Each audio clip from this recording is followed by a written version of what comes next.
খালেদা জিয়া উনি আপসীর নেত্রী। স্বৈরাচার এরশাদ বিরোধী আন্দোলন থেকে তিনি সক্রিয় ভূমিকা রেখেছেন রাজপথে, উনি গৃহিণী ছিলেন।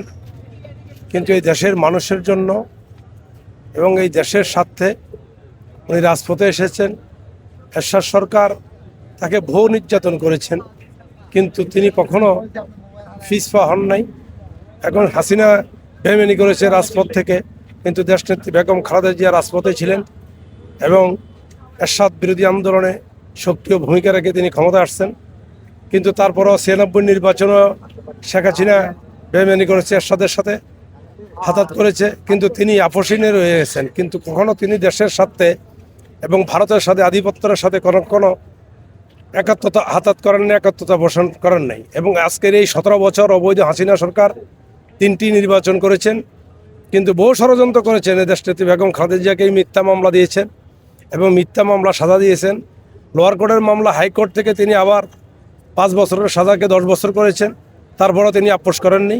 কিন্তু মেডিকেল আমাদের ধারণা তিনি যখন বন্দী ছিলেন তাকে মেডিসিন তার শরীরের ভিতরে প্রয়োগ করা হয়েছে, স্লো পয়জন দেওয়া হয়েছে, তিনি আস্তে আস্তে মৃত্যুর কোলে ঢলে পড়েছেন। এখন তাকে বিদেশের মাটিতেও তাকে ট্রিটমেন্ট করতে দেওয়া হয় নাই। এই সম্পূর্ণ শেখ হাসিনা জড়িত। তিনি সংসদে বলেছেন ওনার তো বয়স হয়ে গেছে, উনি মরে গেলে সমস্যা কোথায়। কিন্তু আজকে দেখেন তার জনপ্রিয়তা কোথায়। আর আজকে সেই শেখ হাসিনা যিনি এই দেশের সাথে বেইমানি করেছেন, তিনি দেশের মাটি থেকে তাকে বিতাড়িত করেছে বাংলার জনগণ। আর এই দেশে আওয়ামী লীগ সরকার 100 বছরও দাঁড়াতে পারবে না। কিন্তু এই বাংলাদেশ জাতীয়বাদী দলের একজন যে নেত্রী, আমাদের মা এবং আমাদের অভিভাবক আজকে চলে গেছেন।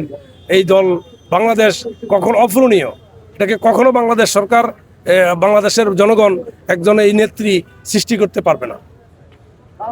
ওনাকে আজীবন স্মরণ করবে, কারণ উনি তো হৃদয়ের মাঝে, উনি বাংলাদেশের খালি বিএনপির মা নয়, উনি বাংলাদেশের গণতন্ত্রের মা এবং সারা বাংলাদেশের মানুষের ওকে মা হিসেবে স্বীকৃতি দিয়েছেন।